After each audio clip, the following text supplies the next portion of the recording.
Welcome back to my channel. இன்றைக்கி செய்ய போகிறது ஒரு கத்திரிக்காய் சட்னி. ரொம்ப ரொம்ப ரொம்ப ஈஸியான ஒரு சட்னி. இதுக்கு என்னென்ன பொருள் வேணும்னு பார்க்கலாம். ஃபஸ்ட்டு 4 கத்திரிக்காய், 2 பெரிய வெங்காயம், 4 அல்லது 5 தக்காளி, ஒரு 8 to 9 மிளகாய் வத்தல், பெருங்காயம் 1 ஸ்பூன், கருவேப்பிலை கொத்தமல்லி கொஞ்சமாக, உப்பு தேவைக்கு தகுந்தபடி, அதுக்கப்புறம் தாளிக்கிறதுக்கு 1 ஸ்பூன் எண்ணெயும் கொஞ்சம் கடுகும் இருந்தால் போதும். இந்த சட்னியை வந்து ரொம்ப ஃபாஸ்ட்டாக செஞ்சிடலாம். எப்படி செய்கிறதுன்னு பார்க்கலாம் வாங்க.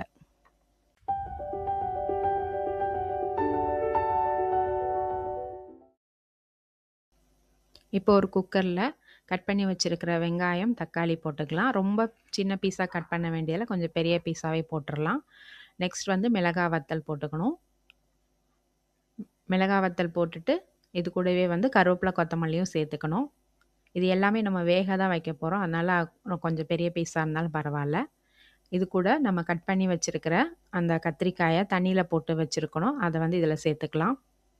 இதுக்கு தேவையான உப்பு போட்டுறணும். உப்பு போட்டுட்டு கொஞ்சமாக பெருங்காயத்தூள் போட்டுக்கலாம்.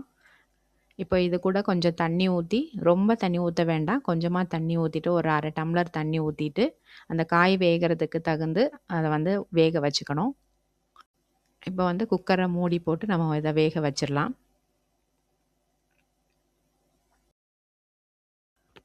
ஒரு 2 விசிலில் 3 விசில் வந்துச்சுன்னா நல்லா வெந்துடும். இப்போ இதை எடுத்துட்டு நல்லா ஆற வச்சிடணும். இதில் இருக்கிற தண்ணியை வந்து வேஸ்ட் பண்ண வேண்டாம். அதை நம்ம பின்னாடி யூஸ் பண்ணிக்கலாம்.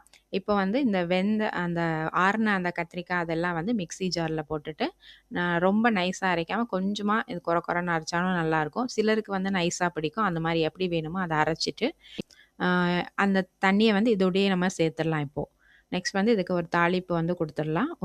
இதில் வந்து 1 ஸ்பூன் எண்ணெய் விட்டுட்டு கடுகு, மிளகாய் வத்தல், கொஞ்சமாக கருவேப்பிலையும், அதுக்கப்புறம் கொஞ்சம் பெருங்காயத்தூளும் சேர்த்துட்டு ஒரு தாளிச்சிட்டு இதை வந்து அந்த சட்னி கூட நம்ம சேர்த்துடலாம்.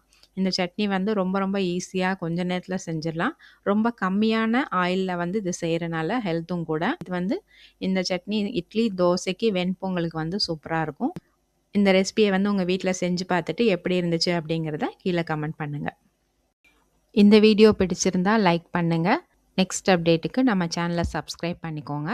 தேங்க்ஸ் ஃபார் வாட்சிங்.